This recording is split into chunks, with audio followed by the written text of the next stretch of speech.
ಮೂಕಂ ಕರೋತಿ ವಾಚಾಲಂ ಪಂಗುರ್ಲಂಘಯತೆಗಿರಿಂ ಯತ್ಕೃಪಾತಮಹಂ ವಂದೇ ಶ್ರೀಗುರು ದೀನತಾರಿಣಿಂ ಪರಮಾನಂದಮಾಧವಂ ಶ್ರೀಚೈತನ್ಯೇಶ್ವರಂ. ಹರಿ ಓಂ ಶ್ರೀ ಗುರುಭ್ಯೋ ನಮಃ. ಓಂ ಅಜ್ಞಾನಾತಿಮಿರಾಂಧಸ್ಯ ಜ್ಞಾನಾಂಜನಶಲಾಕಯಾ ಚಕ್ಷುರುನ್ಮಿಲಿತಾಂ ಯೇನ ತಸ್ಮೈ ಶ್ರೀ ಗುರವೇ ನಮಃ ನಮಃ. ಓಂ ವಿಷ್ಣುಪದಾಯ ಕೃಷ್ಣಪೃಷ್ಠಾಯ ಭೂತಲೇ ಶ್ರೀಮತೆ ಭಕ್ತಿವೇದಾಂತ ಸ್ವಾಮಿನಿತಿ ನಾಮಿನೇ. ನಮಸ್ತೆ ಸರಸ್ವತಿ ದೇವಿ ಗೌರವಾಣಿ ಪ್ರಚಾರಿಣಿ ನಿರ್ವಿಶೇಷ ಶೂನ್ಯವಾದಿ ಪಾಶ್ಚಾತ್ಯಾಧಿಶತಾರಿಣಿ. ಜಯ ಶ್ರೀ ಕೃಷ್ಣ ಚೈತನ್ಯ ಪ್ರಭು ನಿತ್ಯಾನಂದ ಶ್ರೀ ಅದ್ವೈತ ಗದಾಧರ ಶ್ರೀವಾಸದಿ ಗೌರ ಭಕ್ತವೃಂದ. ಹರೇ ಕೃಷ್ಣ ಕೃಷ್ಣ ಕೃಷ್ಣ ಹರೇ ಹರೇ ಹರೇ ರಾಮ ರಾಮ ರಾಮ ಹರೇ ಹರೇ. ಜಯ ಪ್ರಭುಪಾದ ಜಯ ಪ್ರಭುಪಾದ ಪ್ರಭುಪಾದ ಜಯ ಪ್ರಭುಪಾದ. ಜಗದ್ಗುರು ಶ್ರೀ ಪ್ರಭುಪಾದ ಕಿ. ಭಗವದ್ಗೀತೆ ಯಥಾರೂಪ 13ನೇ ಅಧ್ಯಾಯ ಕ್ಷೇತ್ರ ಕ್ಷೇತ್ರಜ್ಞ ವಿಭಾಗ ಯುಗದಲ್ಲಿ 9ನೇ ಶ್ಲೋಕ. ಇಂದ್ರಿಯಾರ್ಥೇಷು ವೈರಾಗ್ಯಂ ಅಹಂಕಾರ ಏವ ಚ ಜನ್ಮ ಮೃತ್ಯು ಜರ ವ್ಯಾಧಿ ದುಃಖ ದೋಷಾನು ದರ್ಶನಂ. ಯಾವಾಗೊಬ್ಬ ಮನುಷ್ಯ ಜನ್ಮ ಪಡಿತಾನೆ, ಮುಂದೆ ಅವನು ಬೆಳಿತಾನೆ, ಅದಾದಮೇಲೆ ಅವನಿಗೆ ರೋಗಗಳು ಬರುತ್ತೆ, ಅದಾದಮೇಲೆ ದುಃಖ ಬರುತ್ತೆ, ಅದಾದಮೇಲೆ ಕೊನೆಗೆ ಮೃತ್ಯು ಅನ್ನೋದು ಬರುತ್ತೆ. ಸೊ ಈ ಒಂದು ಮಾರ್ಗ ಅಂದರೆ ಈ ಒಂದು ಜನನ ಮತ್ತು ಮರಣಗಳ ಸೈಕಲಿಂದ ನಾವು ಹೇಗೆ ಬಿಡುಗಡೆ ಅನ್ನೋದಂದರೆ ಅದಕ್ಕೆ ಒಂದೇ ಮಾರ್ಗ, ಭಕ್ತಿ ಸೇವೆ ಮಾರ್ಗ. ಸಾಮಾನ್ಯವಾಗಿ ನಾವೆಲ್ಲರಿಗೂ ಇವಾಗ ಒಂದು ಪ್ರಶ್ನೆ ಕೇಳಿದ್ರೆ ಹೆಂಗಿದೆ ಜೀವನ ಅಂತ ಕೇಳಿದ್ರೆ ಎಲ್ಲರೂ ಹೇಳೋದಿಷ್ಟೇ, ಎಲ್ಲ ಜಾಲಿಯಾಗಿದೆ ಅಂತ ಇವಾಗ ಹೇಳ್ತಾರೆ. ಎಲ್ಲ ಹೆಂಗೆ ನಿಮ್ಮ ಲೈಫ್ ಅಂತ ಕೇಳಿದ್ರೆ ಎಲ್ಲ ಜಾಲಿದಲ್ಲಿ. ಅದರ ರಿಯಾಲಿಟಿ ಏನು ಅಂದರೆ ಜೇಬಲ್ಲಿ ಹಣ ಖಾಲಿ, ಮನಸ್ಸಿನಲ್ಲಿ ಪ್ರೀತಿ ಖಾಲಿ ಮತ್ತು ನೆಮ್ಮದಿ ಖಾಲಿ, ಆದರೆ ಜೀವನ ಓಹೋ ಜಾಲಿ ಅಂತ ಹೇಳ್ತಾರೆ ಎಲ್ಲರೂ. ಇದೇ ರೀತಿ ಯಾವಾಗ ನಾವು ಭಕ್ತಿ ಸೇವೆ ಮಾಡ್ತೀರಿ ತುಂಬ ರೀಸನ್ಸ್ನ ಕೊಡ್ತೀವಿ ಭಕ್ತಿ ಸೇವೆ ಮಾಡೋಕ್ಕೆ. ನಮಗೆ ಟೈಮ್ ಇಲ್ಲ ಅಂತ ಹೇಳ್ತೀವಿ, ಅದಾದಮೇಲೆ ತುಂಬ ಕಷ್ಟಗಳಿದೆ ಅಂತ ಎಲ್ಲ ಹೇಳ್ತೀವಿ.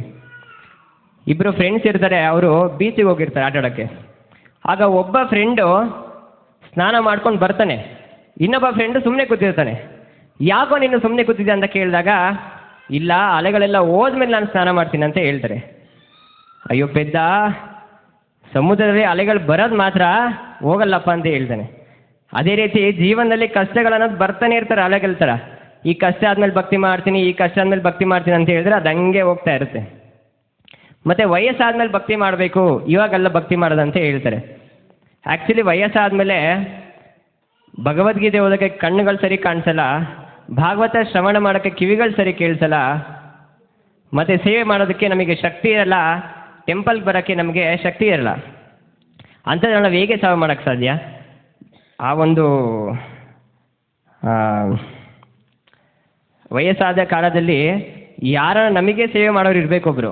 ಅಂಥವ್ರು ನಾವು ಹೆಂಗೆ ಸೇವೆ ಮಾಡೋಕ್ಕೆ ಸಾಧ್ಯ ಭಗವಂತನಿಗೆ ಅಲ್ವಾ? ಅದೇ ರೀತಿ ಪ್ರಭುಪಾದರು ಕೂಡ, ಶಿಲ ಪ್ರಭುಪಾದರು ಹೇಳ್ತಾರೆ, ಯಾವಾಗ ಒಬ್ಬ ವ್ಯಕ್ತಿ ಪ್ರಾಮಾಣಿಕವಾಗಿ ಸಣ್ಣ ಸೇವೆ ಮಾಡಿದ್ರು ಕೂಡ ಭಗವಂತ ಅದನ್ನು ನೋಟ್ ಬುಕ್ನಲ್ಲಿ ನೋಟ್ ಮಾಡಿರ್ತಾನಂತೆ. ಚಿತ್ರಗುಪ್ತ ಅಲ್ಲ, ಸಾಕ್ಷಾತ್ ಭಗವಂತ, ಸ್ವತಃ ಭಗವಂತನೇ ನೋಟ್ ಬುಕ್ನಲ್ಲಿ ನೋಟ್ ಮಾಡಿರ್ತಾನೆ. ತೇಷಾಂ ಸತತಯುಕ್ತಾನಾಂ ಭಜತಾಂ ಪ್ರೀತಿಪೂರ್ವಕಂ. ಯಾರು ಭಗವಂತನಿಗೆ ಪ್ರೀತಿಯಿಂದ ಭಕ್ತಿಯಿಂದ ಸೇವೆನ ಮಾಡ್ತಾರೋ ಅವರಿಗೆ ಭಗವಂತ ಒಳ್ಳೆಯ ರೀತಿಯ ಭಕ್ತಿಯನ್ನು ಕೊಡ್ತಾರೆ. ಅದಾದಮೇಲೆ ಈ ಥರ ಭಕ್ತಿ ಮಾಡಿದ್ರು ತುಂಬ ಜನ ಇದ್ದಾರೆ. ಆಚಾರ್ಯರು, ದಾಸರು, ವೈಷ್ಣವರು, ಭಕ್ತರು ತುಂಬ ಜನ ಇದ್ದಾರೆ. ಆ ಅಷ್ಟರ ಭಕ್ತರಲ್ಲಿ ತಮ್ಮ ಜೀವನವನ್ನೇ ಭಗವಂತನಿಗೆ ಸಮರ್ಪಣೆ ಮಾಡಿದ್ದಾರೆ.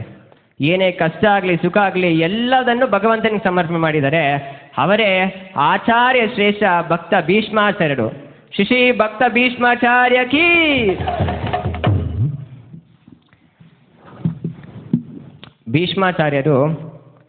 ಭೀಷ್ಮಾಚಾರ್ಯರ ಮೊದಲ ಹೆಸರು ದೇವವ್ರತ. ಇವರ ತಂದೆ ಶಾಂತನು ಮಹಾರಾಜ್, ತಾಯಿ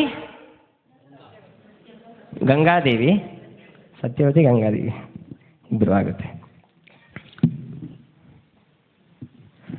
ಯಾಕೆ ಭೀಷ್ಮದೇವಿಯಲ್ಲಿ ಜನ್ಮ ಪಡೀತಾರಂದರೆ, ಯಾವಾಗ ಶಾಂತನು ಮಹಾರಾಜರು ಗಂಗಾದೇವಿಯನ್ನ ಅವರ ಪ್ರೀತಿಯನ್ನು ಹೇಳ್ಕೊಂಡು ಮದುವೆಗೆ ಒಪ್ಕೊಳ್ತಾರೆ, ಆಗ ಗಂಗಾದೇವಿ 2 ಕಂಡೀಷನ್ಸ್ ಮೇಲೆ ಮದುವೆನ ಒಪ್ಕೊಳ್ತಾರೆ ಮದುವೆ ಆಗೋಕ್ಕೆ. ಒಂದು, ನಾನು ಏನೇ ಮಾಡಿದ್ರು ನೀವು ನನ್ನ ಪ್ರಶ್ನೆ ಮಾಡಬಾರ್ದು. ಎರಡನೇದು, ನೀವು ನನಗೆ ಬೈಬಾರ್ದು, ಜೋರವಾಗಿ ರ್ಯಾಶಾಗಿ ನೀವು ಮಾತಾಡಬಾರ್ದು.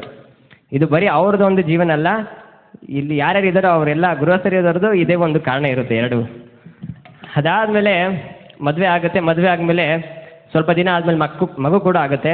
ಮೊದಲನೇ ಮಗು. ಶಾಂತನು ಮಹಾರಾಜ್ ತುಂಬ ಪ್ರೀತಿಯಿಂದ ಆ ಮಗುನ ಎತ್ಕೊಂಡಿರ್ತಾರೆ. ಆದರೆ ಗಂಗಾದೇವಿ ಆ ಮಗುನ ಕಿತ್ಕೊಂಡು ನೀರಿಗೆ ಹಾಕ್ತಾರೆ. ಶಾಂತನು ಮಹಾರಾಜ್ ತುಂಬ ಬ್ಲ್ಯಾಂಕ್ ಆಗಿಬಿಡ್ತಾರೆ, ಏನು ಮಾಡ್ತಿದ್ದಾರೆ ಗಂಗಾದೇವಿ ಅಂತ.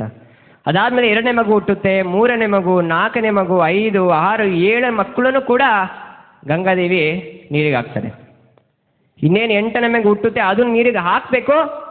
ಅಷ್ಟರಲ್ಲಿ ಶಾಂತನು ಮಹಾರಾಜ್ ಕಿತ್ಕೊಂಡು, ನೀನು ಒಬ್ಳು ತಾಯಿನ, ನಿನಗೆ ಪ್ರೀತಿ ವಾತ್ಸಲ್ಯ ಅನ್ನೋದು ಇಲ್ವಾ, ಕರುಣೆ ಅನ್ನೋದು ಇಲ್ವಾ, 7 ಮಕ್ಕಳನ್ನು ನೀವು ನೀರಿಗೆ ಹಾಕಿದ್ಯಾ, ಇದು 8ನೇ ಮಗು ಅಂತ ಜೋರಾಗಿ ಬೈತಾರೆ. ಮತ್ತು ಆ 8ನೇ ಮಗುನೇ ದೇವವ್ರತ. ಈ 8 ಜನ ಬೇರೆ ಯಾರೂ ಅಲ್ಲ, ಇವರೇ ಅಷ್ಟವಸುಗಳು.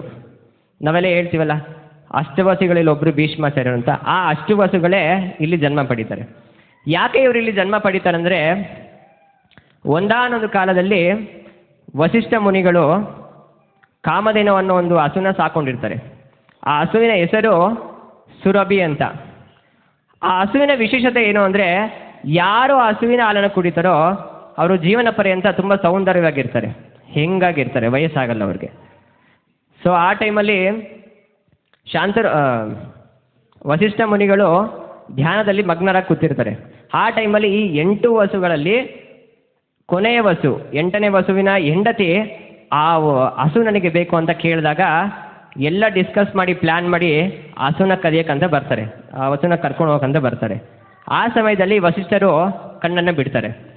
ಸೊ ಲೈವ್ ಆಗಿ ಅಲ್ಲಿ ಕಳ್ಳರ ಥರ ಕ್ಯಾಚ್ ಇಟ್ಕೊಳ್ತಾರೆ. ಅವಾಗ ಬೈತಾರೆ ವಸಿಷ್ಠರು, ನೀವು ದೇವತೆಗಳ ಸಮಾನ, ಆದರೆ ನೀವು ಮನುಷ್ಯರ ಥರ ವರ್ತನೆ ಮಾಡ್ತಿದ್ದೀರಾ, ಹಾಗಾಗಿ ನೀವು ಮನುಷ್ಯರಾಗಿ ಜನ್ಮ ಪಡೀರಿ ಅಂತ ಶಾಪ ಕೊಡ್ತಾರೆ. ಇವರೆಲ್ಲ ಸೇರಿಕೊಂಡು ವಸುಗಳೆಲ್ಲ ಸೇರಿಕೊಂಡು 7 ವಸುಗಳೆಲ್ಲ ಸೇರಿಕೊಂಡು, ಇಲ್ಲ ನಾವು ತಪ್ಪು ಮಾಡಿದ್ವಿ ನಮಗೆ ಕ್ಷಮಿಸಿ ಅಂತ ಕೇಳಿದಾಗ, ಶಾಪನ ಹಿಂದೆ ತೊಗೊಳಕ್ಕಾಗಲ್ಲ, ಅದೇ ನಾವು ರೆಡ್ಯೂಸ್ ಮಾಡ್ಬೋದು ಅಂತ ಹೇಳಿ, ನೀವು ಏನು ಕೊನೆಯಿಂದ ಅಂದರೆ ಮೊದಲನೇ ವಸು ಬಿಟ್ಟು ಇನ್ನು ಮಿಕ್ಕಿದ 7 ವಸುಗಳೆಲ್ಲ ನೀವು ಯಾವಾಗ ನೀವು ಜನನ ಆಗ್ತೀರಾ ಮತ್ತು ನೀವು ಜನಿಸಿ ನೀವು ಮರಣ ಹೊಂದಿ ತಿರ್ಗಿ ನಿಮ್ಮ ಸ್ಥಾನಕ್ಕೆ ಹೋಗ್ತೀರಾ. ಆದರೆ ಮೊದಲನೇ ವಸು ಮಾತ್ರ ಅವರು ಜೀವನ ನಡೆಸ್ಕೊಂಡು ಹೋಗ್ತಾರೆ. ಯಾಕಂದರೆ ಮೊದಲನೇ ವಸು ಇವರಿಗೆಲ್ಲರಿಗೂ ಅಣ್ಣನ ಕರ್ತವ್ಯ ಏನು, ತಮ್ಮಂದಿರು ತಪ್ಪು ಮಾಡಿದ್ರೆ ಹೇಳೋದು. ಆದರೆ ಇಲ್ಲಿ ಅವರು ಕೂಡ ಏನು ಹೇಳಿರಲ್ಲ. ಸೊ ಹಾಗಾಗಿ ಅವ್ರಿಗೆ ಜೀವನ ಮಾಡೋಕ್ಕೆ ಶಾಪ ಕೊಡ್ತಾರೆ. ಅವರೇ ದೇವರತ ಆಗಿ ಶಾಂತನು ಮತ್ತು ಗಂಗಾದೇವಿಗೆ ಜನಿಸ್ತಾರೆ. ಅದಾದಮೇಲೆ ಹೀಗೆ ವರ್ಷಗಳ ಕಳೆದಂತೆ ಶಾಂತನು ಮಹಾರಾಜರಿಗೆ ಸತ್ಯವತಿ ಮೇಲೆ ಪ್ರೀತಿ ಹುಟ್ಟುತ್ತೆ. ಸೊ ಮದುವೆ ಆಗಿ ಇಬ್ಬರು ರೆಡಿ ಇರ್ತಾರೆ. ಆದರೆ ತಂದೆ, ಅವರ ಸತ್ಯವತಿ ತಂದೆ ರೆಡಿ ಇರಲ್ಲ. ಯಾವಾಗ ಒಂದು ಹುಡುಗನ ಮನೇಲಿ ಹುಡುಗ ಒಪ್ಪಿದ್ರೆ ಸಾಕು ಇಡೀ ವಂಶ ಒಪ್ದಂಗಂತೆ, ಆದರೆ ಹುಡುಗಿ ಮನೇಲಿ ಇಡೀ ವಂಶ ಒಪ್ಪಿದ್ರೇ ಹುಡುಗಿ ಒಪ್ಪೋದು. ಸೊ ಇಲ್ಲೂ ಕೂಡ ಅದೇ ರೀತಿ ಶಾಂತನು ಮಹಾರಾಜ ಜೀವನದಲ್ಲೂ ಅದೇ ರೀತಿ ಆಯಿತು. ಯಾಕೆ ಅವರಪ್ಪ ಒಪ್ತಿರ್ಲಿಲ್ಲ ಅಂದರೆ, ದೇವವ್ರತನು ಶಾಂತನು ಮಹಾರಾಜರ ಮಗ ದೇವವ್ರತ, ಅವನು ಮದುವೆಗೆ ಬಂದಿರೋ ವಯಸ್ಸು. ಈ ಕಡೆ ಶಂತನು ಮಹಾರಾಜ ಮದುವೆ ಆದರೆ ಮುಂದೆ ಇಬ್ರಿಗೂ ಮಕ್ಕಳಾಗುತ್ತೆ. ಯಾರನ್ನ ಸಿಂಹಾಸನ ಮೇಲೆ ಕೂರಿಸೋ ಪ್ರಶ್ನೆ ಬರುತ್ತಲ್ವ.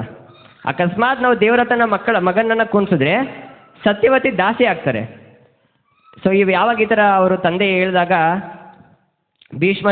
ದೇವರಥ ಯೋಚನೆ ಮಾಡಿ, ಇಲ್ಲ, ನಮ್ಮ ತಂದೆ ನನಗೆ ಸುಖವಾಗಿರಬೇಕು, ಅವರ ಸಂತೋಷದಿಂದ ಇರಬೇಕು, ಅವರ ಸಂತೋಷಕ್ಕೆ ನಾನೇ ಅಡ್ಡಿ ಆಗ್ತಾಯಿದ್ದೇನೆ ಅಂದರೆ ನಾನು ಜೀವನ ಪರ್ಯಂತ ಮದುವೆನೇ ಆಗಲ್ಲ ಅಂತ ಹೇಳಿ ನಾನು ಮರಣ ಬ್ರಹ್ಮಚಾರಿ ಆಗ್ತೀನಿ ಹೇಳಿ ಪ್ರತಿಜ್ಞೆ ಮಾಡ್ತಾರೆ. ಈ ಪ್ರತಿಜ್ಞೆ ಕೇಳಿಸ್ಕೊಂಡಂಥ ಗಂಗಾದೇವಿ, ಶಾಂತನು ಮಹಾರಾಜು ಮತ್ತು 7 ವಸುಗಳೆಲ್ಲ ಭೀಷಣ ಭೀಷಣ ಭೀಷಣ ಭೀಷಣ ಅಂತ ಕಿರಿಸ್ತಾರೆ.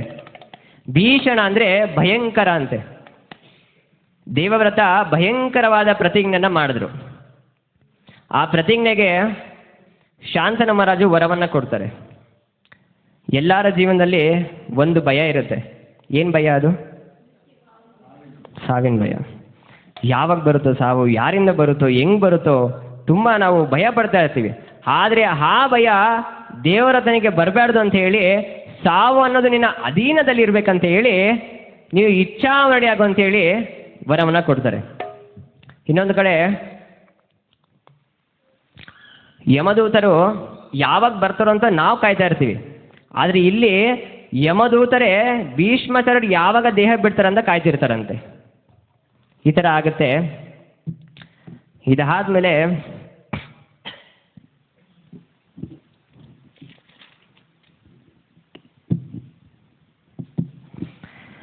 ಮುಂದೆ ಸತ್ಯವತಿಗೆ ಮಕ್ಕಳು ಆಗುತ್ತೆ. 2 ಗಂಡು ಮಕ್ಕಳು ಹುಡ್ತಾರೆ. ಚಿತ್ರವೀರ್ಯ ಮತ್ತು ಚಿತ್ರಾಂಗದ ಮತ್ತು ವಿಚಿತ್ರವೀರ್ಯ ಅನ್ನೋದು 2 ಮಕ್ಕಳು ಹುಡ್ತಾರೆ. ಸೊ ಅವರು ಕೂಡ ದೊಡ್ಡವರಾಗ್ತಾರೆ, ಮದುವೆ ವಯಸ್ಸು ಬರುತ್ತೆ. ಅಷ್ಟರಲ್ಲಿ ಶಾಂತನು ಮಹಾರಾಜು ದೇಹ ತ್ಯಾಗ ಮಾಡಿರ್ತಾರೆ. ಅದಾದಮೇಲೆ ಅವರ ಮದುವೆಯ ಜವಾಬ್ದಾರಿ ಎಲ್ಲ ಭೀಷ್ಮದೇವರೇ ಸ್ವೀಕಾರ ಮಾಡಿರ್ತಾರೆ. ಆ ಒಂದು ಸಮಯದಲ್ಲಿ, ಮದುವೆ ಸಮಯದಲ್ಲೇ ಕಾಶಿರಾಜ ಅನ್ನೋ ಒಂದು ರಾಜ ಸ್ವಯಂವರವನ್ನು ಏರ್ಪಾಡು ಮಾಡಿರ್ತಾರೆ. ಸೊ ಅಲ್ಲಿ ಭೀಷ್ಮಾಚಾರ್ಯರು ಹೋಗಿ ಎಲ್ಲ ಕ್ಷತ್ರಿಯರನ್ನು ಅಲ್ಲಿ ಸೋಲಿಸಿ 3 ಜನನ ಹೆಣ್ಮಕ್ಳನ್ನ ಕರ್ಕೊಂಬರ್ತಾರೆ. ಅಂದರೆ ಅಂಬಿಕೆ, ಅಂಬಲಿಕೆ. ಯಾರು? ಈ 3 ಜನನ ಕರ್ಕೊಂಬರ್ತಾರೆ.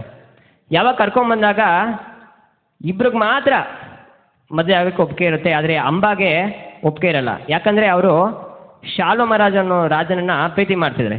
ಸೊ ಇಬ್ಬರು, ಶಾಲ್ವ ಮಹಾರಾಜ್ ಮತ್ತು ಅಂಬಾದೇವಿ ಇಬ್ಬರು ಪ್ರೀತಿಸ್ತಿರ್ತಾರೆ. ಸರಿ ಆಯಿತು, ನೀನು ಹೊರಡು, ಇವರು ಹೊರಡು ಅಂತ ಹೇಳಿ ಕಳಿಸ್ಬಿಡ್ತಾರೆ ಶಾಲ್ವ ಮಹಾರಾಜ್ ಹತ್ರ. ಮತ್ತು ಅವರು ಚಿತ್ರಾಂಗದ ಮತ್ತು ವಿಚಿತ್ರವೀರ್ಯಗೆ ಅವರು ಮದುವೆ ಮಾಡ್ತಾರೆ. ಅದಾದಮೇಲೆ ಯಾವಾಗ ಅಂಬಾ ಶಾಲ್ವ ಮಹಾರಾಜ್ ಹತ್ರ ಹೋಗ್ತಾರೋ ಆಗ ಶಾಲ್ವ ಮಹಾರಾಜರು ಹೇಳ್ತಾರೆ, ಇಲ್ಲ, ಆ ಒಂದು ಸ್ವಯಂವರದಲ್ಲಿ ಎಲ್ಲರ ಮುಂದೆ ಭೀಷ್ಮಾಚಾರ್ಯ ನಿನ್ನ ಕೈನೇ ಇಟ್ಕೊಂಡು ಹೋಗಿದ್ದಾನೆ, ಸೊ ಹೋಗಿ ನೀನು ಅವನನ್ನೇ ಮದುವೆ ಆಗು ಅಂತ ಕಳಿಸ್ತಾರೆ.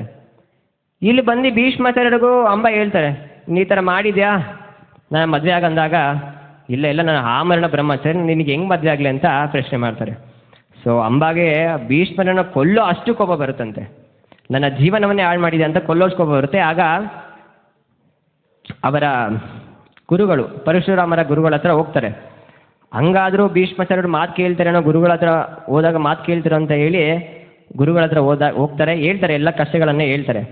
ಆಗ ಪರಶುರಾಮರು ದೇವವ್ರತ ಭೀಷ್ಮಾಚಾರ್ಯರನ್ನ ಕರೆಸ್ತಾರೆ.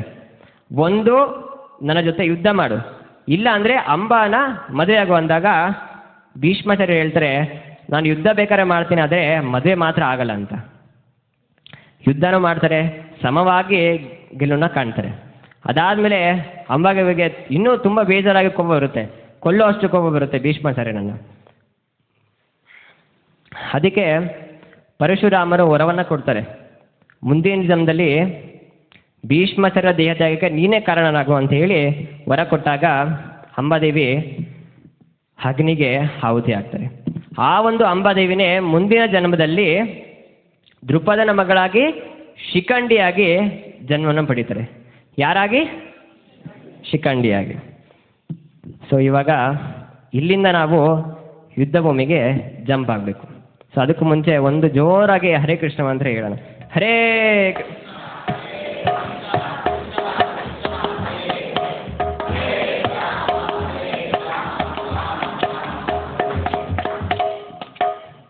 ಆ ಒಂದು ಭೀಕರವಾದಂಥ ರಣರಂಗದಲ್ಲಿ ಪಾಂಡವರ ಸೈನ್ಯ ಮತ್ತು ಕೌರವರ ಸೈನ್ಯ ಎರಡು ಸೈನ್ಯಗಳು ತುಂಬ ಚೆನ್ನಾಗಿ ಸಿದ್ಧತೆಯನ್ನು ಮಾಡಿಕೊಳ್ತಿದೆ.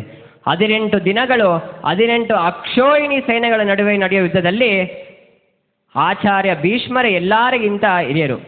ಅದಕ್ಕೆ ದುರ್ಯೋಧನ ಬಂದು ಕೈ ಮುಗಿದು, ಪಿತಾಮಹ ಭೀಷ್ಮ ದಯವಿಟ್ಟು ಸೇನಾಧಿಪಟ್ಟವನ್ನು ಸ್ವೀಕಾರ ಮಾಡಿ ಅಂತ ಕೇಳ್ಕೊಳ್ತಿದ್ದಾರೆ ದುರ್ಯೋಧನ. ಇದನ್ನು ಸ್ವೀಕಾರ ಕೂಡ ಮಾಡ್ತಾರೆ ಭೀಷ್ಮಾಚಾರ್ಯರು. ಮತ್ತು ದುರ್ಯೋಧನನಿಗೆ ಹೇಳ್ತಾರೆ, ನಾನು ಯುದ್ಧ ಮಾಡ್ತೀನಿ, ಆದರೆ 3 ಕಂಡೀಷನ್ಸ್ ಮೇಲೆ ನಾನು ಯುದ್ಧ ಮಾಡ್ತೀನಿ ಅಂತ. ಒಂದು, 10,000 ಮುಕುಟ ಮಣಿಗಳನ್ನು ನಾನು ಒಂದು ದಿವಸದಲ್ಲಿ ಕೊಲ್ತೀನಿ. ಎರಡನೇದು, ಕರ್ಣ ಇದನ್ನು ನಾನು ಯುದ್ಧ ಮಾಡೋಲ್ಲ. ಯಾಕಂದರೆ ನಮ್ಮಲ್ಲಿ ದ್ರೋಣಾಚಾರ್ಯರು, ಮಹಾರಥಿಗಳಾದ ದ್ರೋಣಾಚಾರ್ಯ ಇದ್ದಾರೆ, ಸ್ವಲ್ಪ ಜನ ಸಹಸ್ರಥಿಗಳಿದ್ದಾರೆ. ಆದರೆ ಈ ಕರ್ಣ ಅರ್ಧ ರಥಿನೂ ಅಲ್ಲ. ಸೊ ನನಗೆ ಇಷ್ಟೇ, ನಾನು ಯುದ್ಧ ಮಾಡಲ್ಲ. ಮೂರನೇದು, ಯಾವಾಗ ಶಿಖಂಡಿ ಬರ್ತಾರೆ ಆಗ ನಾನು ಶಸ್ತ್ರನ ಎತ್ತೋಲ್ಲ. 3 ಯಾವುದ್ಯಾವುದು? ಎರಡನೇದು, ಮೂರನೇದು. ಸೊ ಈ ಥರ ಹೇಳಿದಾಗ ದುರ್ಯೋಧನ ಹೇಳ್ತಾರೆ, 10,000 ಜನನ ಕೊಲ್ಲೋದು ಮುಖ್ಯ ಅಲ್ಲ, ಪಾಂಡವರೆಲ್ಲ ನನ್ನ ಒಬ್ಬರನ್ನ ಕೊಂದು ಕೊಟ್ಟರೆ ಮಾತ್ರ ನನಗೆ ಜಯ ಸಿಗೋದು ಅಂತ. ಇದಕ್ಕೆ ಇಲ್ಲ, ಪಂಚಪಾಂಡವರು ನನಗೆ ಪ್ರಿಯರಾದರು, ಅರ್ಜುನ ನನಗೆ ಮೊಮ್ಮಗ, ಮತ್ತು ನಾನು ಕೃಷ್ಣನಿಗೆ ಮೊಮ್ಮಗ. ಯಾಕಂದರೆ ಗಂಗಾದೇವಿ ಭಗವಂತನ ಪಾದದಿಂದ ಬಂದಿದ್ದಾರೆ. ಮತ್ತು ಆ ಕೃಷ್ಣ ಹೇಳಿದ್ನಲ್ಲ, ನಾನು ಶಸ್ತ್ರ ಎತ್ತಲ್ಲ ಯುದ್ಧದಲ್ಲಿ ಅಂತ. ಅದೇನೇ ಆಗಿದ್ರೂ ಕೃಷ್ಣನ ಮಾತು ಸುಳ್ಳು ಮಾಡ್ತೀನಿ, ನಾನು ಶಸ್ತ್ರ ಎತ್ತಿಸ್ತೀನಿ ಅಂತ ಪ್ರತಿಜ್ಞೆನ ಮಾಡ್ತಾರೆ. ಸರಿ ಆಯಿತು ಅಂತ ಅಂದ್ಕೊಂಡು ಬೇಜಾರು ಮಾಡಿಕೊಂಡು ಮನಸ್ಸನ್ನು ನೊಂದ್ಕೊಂಡು ಧರ್ಮರಾಯ ದುರ್ಯೋಧನ ತಿರ್ಗಾ ಕೇಳ್ತಾರೆ, ಸರಿ ಆಯಿತು, ಈ ಯುದ್ಧವನ್ನು ಯಾರು ಎಷ್ಟೇ ದಿನದಲ್ಲಿ ಮುಗಿಸ್ತಾರೆ ಅಂತ ಕೇಳಿದಾಗ, ಎನಗೊಂದು ದಿನ ಸಾಕು, ನನಗೆ ಒಂದೇ ದಿನ ಸಾಕು. ಆ ಪರಶುರಾಮರ ದಯೆ ಇದ್ದರೆ, ಹರಿದಯೆ ಇದ್ದರೆ ಈ ಯುದ್ಧವನ್ನು, ಮಹಾಯುದ್ಧವನ್ನು ಒಂದೇ ದಿನದಲ್ಲಿ ಧ್ವಂಸ ಮಾಡ್ತೀನಿ ಅಂತ ಹೇಳ್ತಾರೆ. ದ್ರೋಣಾಚಾರ್ಯರಿಗೆ 3 ದಿನ ಬೇಕಾಗುತ್ತಂತೆ. ಕರ್ಣಂಗೆ 5 ದಿನ ಬೇಕಾಗುತ್ತೆ. ಅಶ್ವತ್ಥಾಮನಿಗೆ ನಿಮಿಷ, ಆ ಅಶ್ವತ್ಥಾಮನಿಗೆ 1 ನಿಮಿಷ ಸಾಕು ಈ ಸೈನ್ಯವನ್ನು ಕೊಲ್ಲಲಿಕ್ಕೆ. ಅಂದಾಗ ದುರ್ಯೋಧನಿಗೆ ತುಂಬ ಸಂತೋಷ ಆಯಿತು. ಒಂದು ವೇಳೆ ಭೀಷ್ಮಾಚಾರ್ಯರು ಯುದ್ಧದಲ್ಲಿ ಸತ್ತರೂ ಸಹ ಇನ್ನು ಕೊಲ್ಲಲಿಕ್ಕೆ ಬಲಿಷ್ಠರು ನಮ್ಮಲ್ಲಿದ್ದಾರೆ ಅಂತ ಅನ್ಕೊಂಡವಾಗ, ಆದರೆ ಅಂದರು, ಅಶ್ವತ್ಥಾಮನಿಗೆ ನಿಮಿಷ, ಆದರೆ ಆ ಧನಂಜಯನಿಗೆ ನಿಮಿಷಾರ್ಧವೇ ಸಾಕು ಅಂತ ಎಂದಾಗ ದುರ್ಯೋಧನ ಮನಸ್ಸಲ್ಲೇ ಅನ್ಕೊಂಬಿಟ್ಟ, ಓ ಇದು ಯಾಕೋ ನನಗೆ ಜಯ ಬರೋ ಥರ ಕಾಣಿಸ್ತಿಲ್ಲ, ಇವಾಗ ಯುದ್ಧ ಮಾಡೋಕ್ಕೆ ಸರಿ ಅಂತ ಹೇಳಿ ಯುದ್ಧ ಮಾಡೋಕ್ಕೆ ಸ್ಟಾರ್ಟ್ ಮಾಡ್ತಾರೆ. 8 ದಿನ ಒಂದು ಭೀಕರವಾದ ಯುದ್ಧನ ನಡೆಯುತ್ತೆ. 9ನೇ ದಿನ ಭೀಷ್ಮಾಚಾರ್ಯರು ದುರ್ಯೋಧನ ಹತ್ರ ಹೇಳ್ತಿರ್ತಾರೆ, ಒಂದು ಕಡೆ ಅರ್ಜುನ ಉಗ್ರವಾಗಿ ರೋಷದಲ್ಲಿ ಯುದ್ಧವನ್ನು ಮಾಡ್ತಿದ್ದಾನೆ, ಇನ್ನೊಂದು ಕಡೆ ಭೀಮ ಅವನು ಕೂಡ ರೋಷದಲ್ಲಿ ಹೊಡೆದಾಡ್ಕೊಂಡು ಯುದ್ಧನ ಮಾಡ್ತಾನೆ. ಇದೆಲ್ಲರ ನಡುವೆ ನನಗೆ ಸುಂದರವಾದ ಕೃಷ್ಣ ರೂಪ ಒಂದೇ ಕಾಣಿಸಿದೆ. ನನ್ನ ಕಣ್ಣುಗಳೆಲ್ಲ ಆ ಕೃಷ್ಣ ರೂಪನೇ ತುಂಬಿಕೊಂಡಿದೆ, ನನ್ನ ಕಣ್ಣುಗಳೆಲ್ಲ ಕೃಷ್ಣನ ಮೇಲೆ ಇದೆ ಅಂತ ಹೇಳ್ತಾರೆ. ಈ ಒಂದು ಸಂದರ್ಭದಲ್ಲಿ ಹೇಗೆ ಯುದ್ಧ ಮಾಡಲಿ ಅಂತ ದುರ್ಯೋಧನಿಗೆ ಹೇಳಿದಾಗ ದುರ್ಯೋಧನ ಹೇಳ್ತಾರೆ, ಭೀಷ್ಮ ನಾನು ನಿಮ್ಗೆ ಎಷ್ಟಂತ ಸತಿ ಜ್ಞಾಪನಿಸ್ಲಿ, ನೀವು ನಮ್ಮ ಟೀಮು, ಅವ್ರ ಟೀಮ್ ಅಲ್ಲ. ಸೊ ನಿಮ್ಮ ಸೆಂಟಿಮೆಂಟ್ಸ್ನೆಲ್ಲ ಬಿಟ್ಟು ನೀವು ಯುದ್ಧ ಮಾಡಿ ಅಂದಾಗ, ನೀವು ಯುದ್ಧ ಮಾಡಿ ಅಂತ ಹೇಳಿದಾಗ ಭೀಷ್ಮರಿಗೆ ರೋಷ ಬರುತ್ತೆ. ನೋಡು ದುರ್ಯೋಧನ ಹೇಗೆ ಯುದ್ಧ ಮಾಡ್ತೀನಿ ಅಂತ ಹೇಳಿ ಆ ಅರ್ಜುನನ ಮೇಲೆ ದಾಳಿ ಮಾಡೋಕ್ಕೆ ಸ್ಟಾರ್ಟ್ ಮಾಡ್ತಾರೆ. ಆ ಒಂದೊಂದು ಬಾಣ ಬಿಡ್ತಾ ಇರ್ತಾರೆ. ಒಂದೇ ಸಮನೆ ಅರ್ಜುನ ಮೇಲೆ ಬಾಣವನ್ನು ಬಿಡ್ತಾರೆ. ಈ ಕಡೆ ಅರ್ಜುನ ಮತ್ತು ಕೃಷ್ಣ ಮತ್ತು ಅರ್ಜುನ ಆ ಬಾಣಗಳನ್ನು ತಪ್ಪಿಸ್ಕೊಳ್ಳೋಕೆ ಹೀಗೆ ಎಲ್ಲ ಮಾಡ್ತಿರ್ತಾರೆ. ಆ ಒಂದು ಬಾಣ ರಭಸಕ್ಕೆ ಅರ್ಜುನ ರಥದಿಂದ ಕೆಳಗೆ ಬಿದ್ದೋಗ್ಬಿಡ್ತಾರೆ. ಅದಾದಮೇಲೆ ಆ ಒಂದು ಬಾಣಗಳಲ್ಲೇ ಒಂದು ಬಾಣ ಕೃಷ್ಣನ ಹಣೆಗೆ ಹೋಗಿ ಬಿಡುತ್ತೆ. ಆ ರಕ್ತ ಸುರಿಮಳೆ ಆಗಿ ಬರುತ್ತೆ.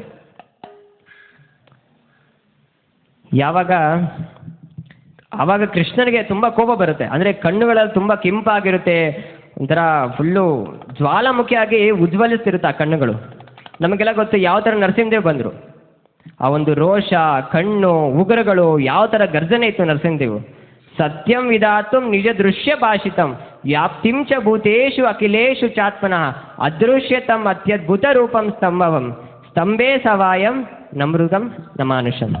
ಪ್ರಹ್ಲಾದ್ ಮಹಾರಾಜರು ಹೇಳಿದ್ರು, ನಿಮ್ಮಲ್ಲೂ ಕೃಷ್ಣ ಇದ್ದಾನೆ, ನನ್ನಲ್ಲೂ ಕೃಷ್ಣ ಇದ್ದಾನೆ, ಈ ಕಂಬದಲ್ಲೂ ಕೃಷ್ಣ ಇದ್ದಾಗ ಭಗವಂತ ಆ ಕಂಬದೇನಲ್ಲೇ ಬಂದರು. ಯಾಕೆ ಬಂದರು? ಭಕ್ತರ ಮಾತನ್ನು ಸತ್ಯ ಮಾಡೋಕ್ಕೆ ಭಗವಂತ ಎಲ್ಲಿಂದ ಬೇಕಾದ್ರೂ ಬರ್ತಾರೆ, ಹೇಗೆ ಬೇಕಾದ್ರೂ ಅವತಾರ ತಾಳ್ತಾರೆ. ಸೊ ಇಲ್ಲೂ ಕೂಡ ಇವಾಗ ಕೃಷ್ಣ ಭಕ್ತ ಭೀಷ್ಮರ ಮಾತನ್ನು ನಿಜ ಮಾಡೋಕ್ಕೆ, ಸತ್ಯ ಮಾಡೋಕ್ಕೆ ರಥದಿಂದ ಜಿಗಿತಾ ಇದ್ದಾರೆ. ಯಾವಾಗ ಭೀಷ್ಮರು, ಯಾವಾಗ ಕೃಷ್ಣ ರಥದಿಂದ ಜಿಗಿತಾನೋ ಅಲ್ಲೇ ಒಂದು ರಥದ ಚಕ್ರ ಇರುತ್ತೆ. ಆ ಚಕ್ರವನ್ನು ಎರಡು ಕೈಯಲ್ಲಿ ಎತ್ಕೊಂಡು ಭೀಷ್ಮರನ್ನ ಕೊಲ್ಲಕ್ಕೆ ಹೊರಟಿದ್ದಾರೆ ಕೃಷ್ಣ. ಇವಾಗ ಈ ಕಡೆ ಭೀಷ್ಮರು ಅವ್ರಿಗೇನು ರಿಯಾಕ್ಟ್ ಮಾಡ್ತಿಲ್ಲ, ಸುಮ್ಮನೆ ನಿಂತ್ಕೊಂಡು ಆಹಾ ಕೃಷ್ಣ ಎಂಥ ರೂಪ ತೋರಿಸಿದೆ, ಎಂಥ ಸುಂದರವಾದ ರೂಪ ಇದು. ಅವರು ಮೈಯೆಲ್ಲ ರೋಮಾಂಚನ ಆಗ್ತಿದೆ, ಕಣ್ಣುಗಳಲ್ಲಿ ಆನಂದ ಬಾಷ್ಪರ, ತುಟಿಗಳೆಲ್ಲ ಒಣಗ್ತಿದೆಯಂತೆ, ಅಂತೆ ನಡುಕ ಬರ್ತಿದೆಯಂತೆ. ಭಯದಿಂದ ಅಲ್ಲ, ಸಂತೋಷದಿಂದ ಭೀಷ್ಮಸರಿಗೆ ತುಂಬ ಆನಂದ ಆಗ್ತಿದೆ.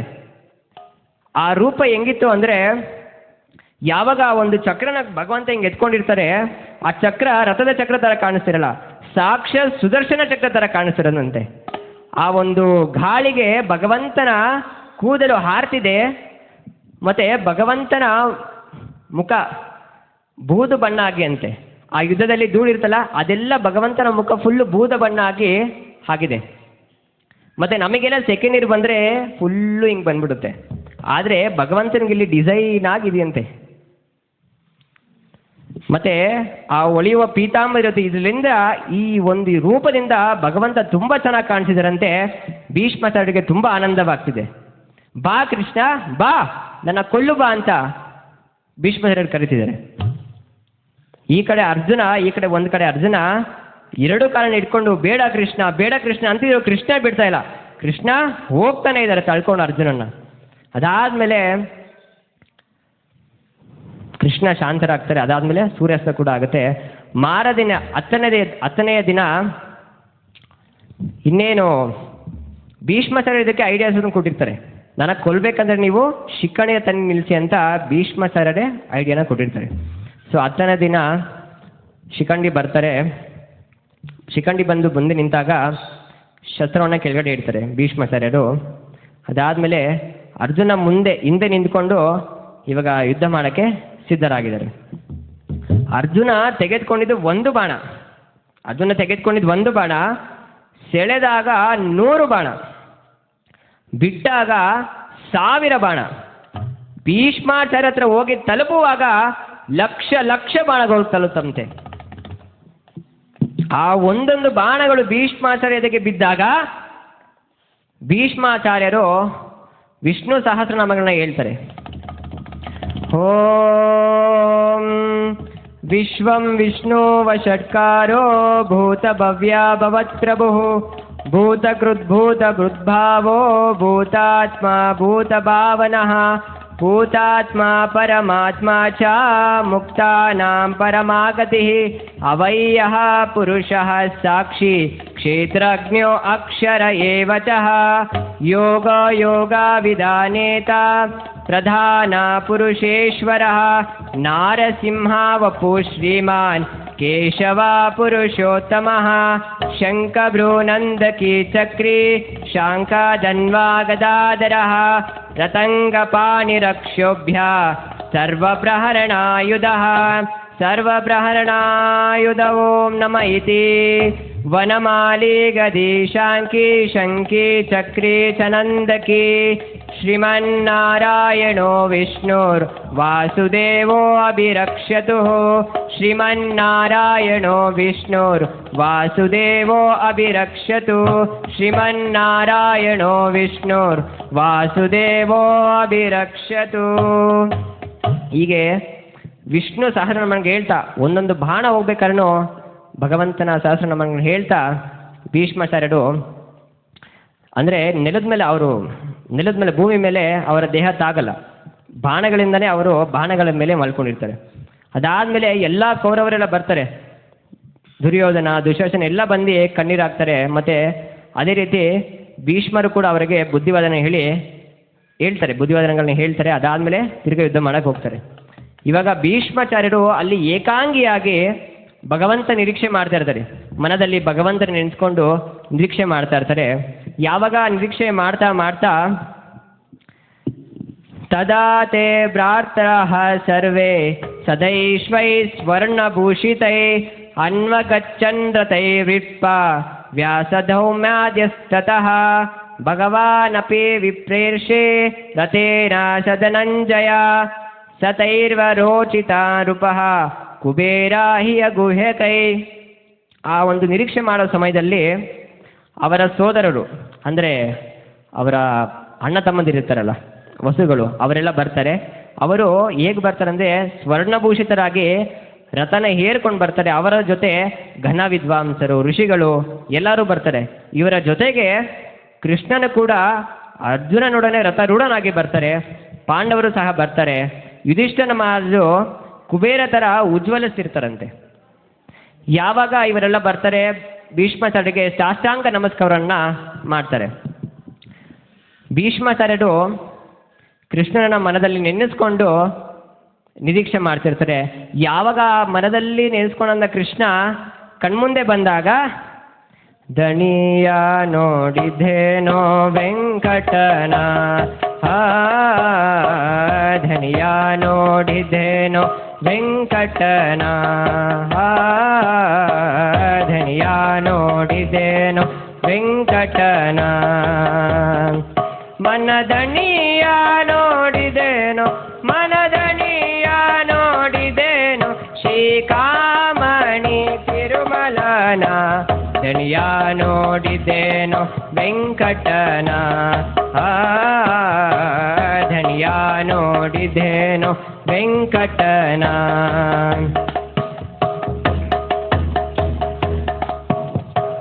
ಶರಣಾದಂದುಗೆ ಗೆಜ್ಜೆಯವನ, ಪೀತಾಂಬರ ಉಡಿಗೆ ಒಡ್ಯಾನ ವಿಟ್ಟಿಹನ, ಶರಣಾದಂದುಗೆ ಗೆಜ್ಜೆಯವನ, ಪೀತಾಂಬರ ಹುಡಿಗೆ ಒಡ್ಯಾನ ವಿಟ್ಟಿಹನ, ಮೆರೆಯುವ ಮಾಣಿಕ್ಯವದನ, ಮೆರೆಯುವ ಮಾಣಿಕ್ಯವದನ, ಚೆನ್ನ ಶರಹಾರ ಪದದ ಕೌಸ್ತುಭ ಧರಿಸಿದನ, ಚೆನ್ನ ಶರಹಾರ ಪದಕ ಕೌಸ್ತುಭ ಧರಿಸಿದನ, ದಣಿಯ ನೋಡಿದೇನೋ ವೆಂಕಟನ, ಧನಿಯ ನೋಡಿದೇನೋ ವೆಂಕಟನ. ನಿಟಾದವಲ್ಲಿ ವದ್ದಿಹನ, ವರಬೇಟೆಯಾಡಿ ಅಂದದಿಂದ ಬಂದಿರುವನ, ನಿಟಾದವಲ್ಲಿ ವದ್ದಿಹನ, ವರಬೇಟೆಯಾಡಿ ಅಂದದಿಂದ ಬರುವನ, ನೋಟದಿ ಬಂದು ನಿಂತಿಹನ, ನೋಟದಿ ಬಂದು ನಿಂತಿಹನ, ಚೆನ್ನ ಸರಹಾರ ಪದದ ಕೌಸ್ತುಭ ಧರಿಸಿದನ, ನೋಟದಿ ಬಂದು ನಿಂತಿಹನ, ನೋಟದಿ ಬಂದು ನಿಂತಿಹನ, ಈ ಸೃಷ್ಟಿಗೊಡೆಯ ಪುರಂದರ ವಿಠಲನ್ನ, ದಣಿಯ ನೋಡಿದೇನೋ ವೆಂಕಟನ, ಧನಿಯ ನೋಡಿದೇನೋ ವೆಂಕಟನ. ಗೋವಿಂದ ಗೋವಿಂದ ಶ್ರೀನಿವಾಸ ಗೋವಿಂದ ಗೋವಿಂದ, ಗೋವಿಂದ ಗೋವಿಂದ ವೆಂಕಟರಮಣ ಗೋವಿಂದ,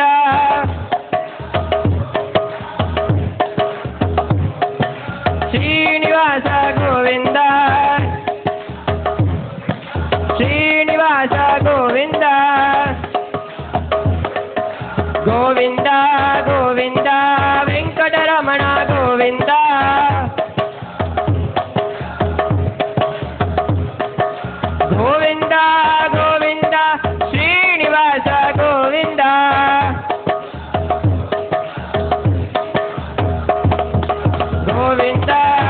ಗೋವಿಂದ ಶ್ರೀನಿವಾಸ ಗೋವಿಂದ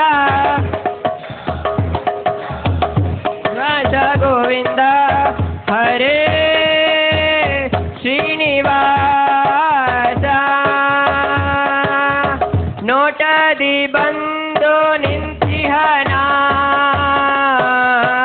ನೋಟದಿ ಬಂದು ನಿಂತಿಹನ ಈ ಸೃಷ್ಟಿಗೊಡೆಯ ಪುರಂದರ ವಿಠಲನ್ನ ಧನಿಯ ನೋಡಿದೇನೋ ವೆಂಕಟನ ಧನಿಯ ನೋಡಿದೇನೋ ವೆಂಕಟನ ವೆಂಕಟನ ವೆಂಕಟನ ಜಯ ಜಯ ಇಂದಿರಾರಮಣ ಗೋವಿಂದ ಶ್ರೀ ಕೃಷ್ಣ ಪಾದಾರವಿಂದಗತೆ ಗೋವಿಂದ ಗೋವಿಂದ. ಈ ಥರ ನೋಡಿದ ತಕ್ಷಣ ಅದನ್ನೇ ನೆನೆಸ್ಕೊಂಡು ಭೀಷ್ಮಸರು ಈ ಥರ ವರ್ಣನೆ ಮಾಡ್ತಾರೆ. ಅದಾದಮೇಲೆ ಕೃಷ್ಣ ಹೇಳ್ತಾರೆ, ಯಾವಾಗ ವಯಸ್ಸಾದರೂ ಮರಣ ಹೊಂದಿರ್ತಾರೆ ಅವ್ರ ಹತ್ರ ಅನುಭವವನ್ನು ಕೇಳಬೇಕು, ವಿಚಾರವನ್ನು ಕೇಳಬೇಕು, ಧರ್ಮದ ಬಗ್ಗೆ ಕೇಳಬೇಕು ಅಂತ ಯುಧಿಷ್ಠಿರ ಮಹಾರಾಜರಿಗೆ ಹೇಳ್ತಾರೆ ಕೃಷ್ಣ. ಧರ್ಮದ ಬಗ್ಗೆ ನೀನು ಕೇಳು ಅಂತ ಹೇಳಿದಾಗ ಯುಧಿಷ್ಠಿರ ಮಹಾರಾಜರು ಧರ್ಮದ ಬಗ್ಗೆ ಕೇಳ್ತಾರೆ. ಭೀಷ್ಮಸರು ಉತ್ತರವಾಗಿ 4 ವರ್ಣಗಳು ಮತ್ತು 4 ಧರ್ಮಗಳು ಇದನ್ನೆಲ್ಲ ಎಕ್ಸ್ಪ್ಲೇನ್ ಮಾಡ್ತಾರೆ. ಆಮೇಲೆ ರಾಜಧರ್ಮ, ಮೋಕ್ಷ ಧರ್ಮ, ದಾನ ಧರ್ಮಗಳ ಬಗ್ಗೆ ಎಲ್ಲ ಹೇಳ್ತಾರೆ. ಅದಾದಮೇಲೆ ಕೊನೆಯದಾಗಿ ಮಾನವ ಜನ್ಮಕ್ಕೆ ಮತ್ತು ಪ್ರಾಣಿಗಳ ಜನ್ಮಕ್ಕೆ ಏನು ವ್ಯತ್ಯಾಸ ಇದೆಯಲ್ವಾ? ಸೊ ಅದಕ್ಕೋಸ್ಕರ ಮಾನವ ಜನಾಂಗಕ್ಕಂತಲೇ 9 ಅರ್ಹತೆಗಳನ್ನು ಭೀಷ್ಮಾಚಾರ್ಯ ಹೇಳ್ತಾರೆ. ಮೊದಲನೇದು ಕೋಪಗೊಳ್ಳದಿರುವುದು, ಸುಳ್ಳು ಹೇಳದಿರುವುದು, ಸಂಪತ್ತನ್ನು ಸಮಾನವಾಗಿ ಹಂಚಿಕೊಳ್ಳುವುದು, ಕ್ಷಮಿಸುವುದು, ಕೇವಲ ಧರ್ಮಪತ್ನಿಯಿಂದ ಮಾತ್ರ ಮಕ್ಕಳನ್ನು ಪಡೆಯುವುದು, ಪರಿಶುದ್ಧ ಮನಸ್ಸನ್ನು ಮತ್ತು ಆರೋಗ್ಯಕರ ದೇಹವನ್ನು ಹೊಂದುವುದು, ಬೇರೆಯವರಿಗೆ ಕೇಡು ಬಯಸದಿರುವುದು, ಸರಳವಾಗಿರುವುದು, ಸೇವಕರು ಅಥವಾ ಅಧೀನರಿಗೆ ಆಸರೆಯಾಗಿರುವುದು. ಈ 9 ಅರ್ಹತೆಗಳನ್ನು ನಮಗೋಸ್ಕರ ಭೀಷ್ಮದೇವರು ಹೇಳ್ತಾರೆ. ಸೊ ಈ 9 ಆವಾಗಲೇ ಗೌರಹರಿ ಪ್ರಭು ಸರಳವಾಗಿರೋದು ಹೇಗೆ ಅಂತ ಅವರು ಆವಾಗಲೇ ಎಕ್ಸ್ಪ್ಲೇನ್ ಮಾಡಿದ್ದಾರೆ ಗೌರಹರಿ ಪ್ರಭು. ಇದಾದಮೇಲೆ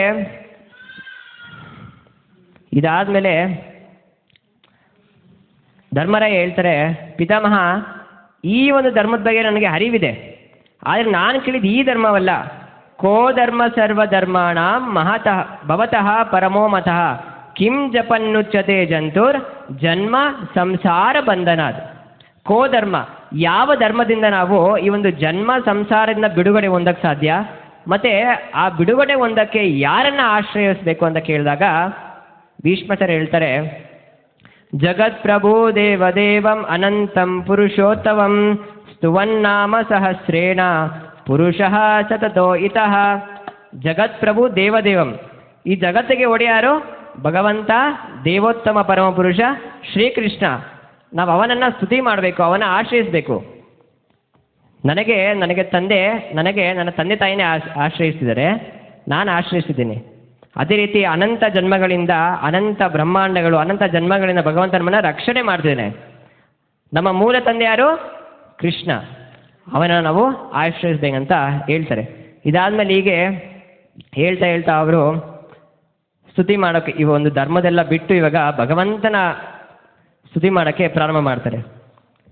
ಭಾಗವತ 1ನೇ ಸ್ಕಂದ 9ನೇ ಅಧ್ಯಾಯ 32 ಶ್ಲೋಕಗಳಿಂದ ಹಿಡಿದು 42 ಶ್ಲೋಕಗಳಂತ ಹೀಗೆ 10 ಶ್ಲೋಕಗಳಲ್ಲಿ ಭೀಷ್ಮಾಚಾರ್ಯರು ಸ್ತುತಿ ಮಾಡ್ತಾರೆ. ಏನು ಅಂದರೆ, ಯಾವಾಗ ಭೀಷ್ಮಾಚಾರ್ಯರು ಕೃಷ್ಣ ಯಾವಾಗ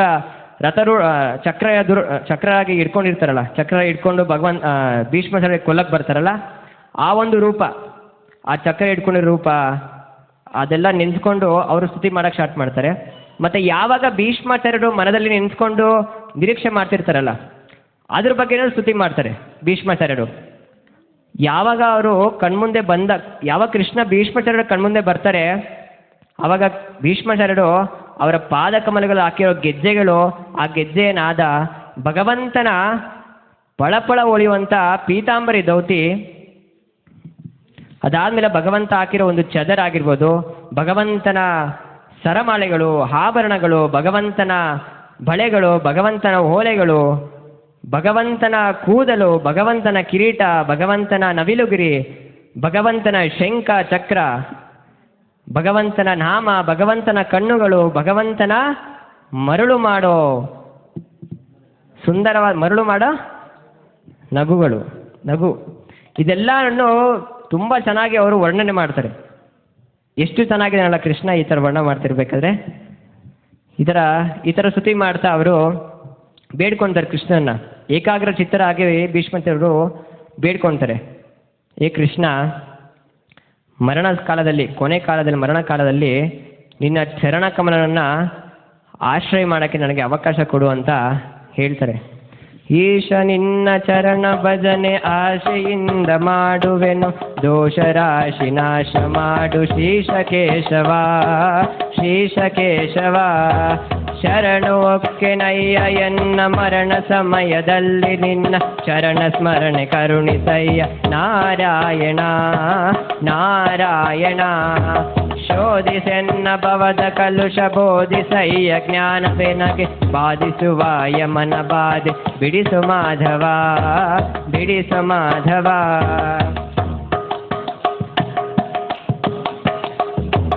ಇಂದನೇಕ ಯೋನಿಗಳಲ್ಲಿ ಬಂದು ನೊಂದೆ ನಾನು, ಇಂದು ಭವದ ಬಂದ ಬಿಡಿಸು ತಂದೆ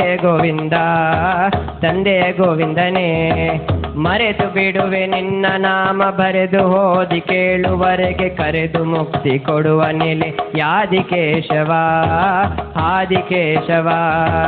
ಈಶ ನಿನ್ನ ಚರಣ ಭಜನೆ ಆಶೆಯಿಂದ ಮಾಡುವೆನು, ದೋಷ ರಾಶಿ ನಾಶ ಮಾಡು ಶ್ರೀಶ ಕೇಶವ. ಈಶ ನಿನ್ನ ಚರಣ ಭಜನೆ ಆಶೆಯಿಂದ ಮಾಡುವೆನು, ದೋಷ ರಾಶಿ ನಾಶ ಮಾಡು ಶ್ರೀಶ ಕೇಶವ.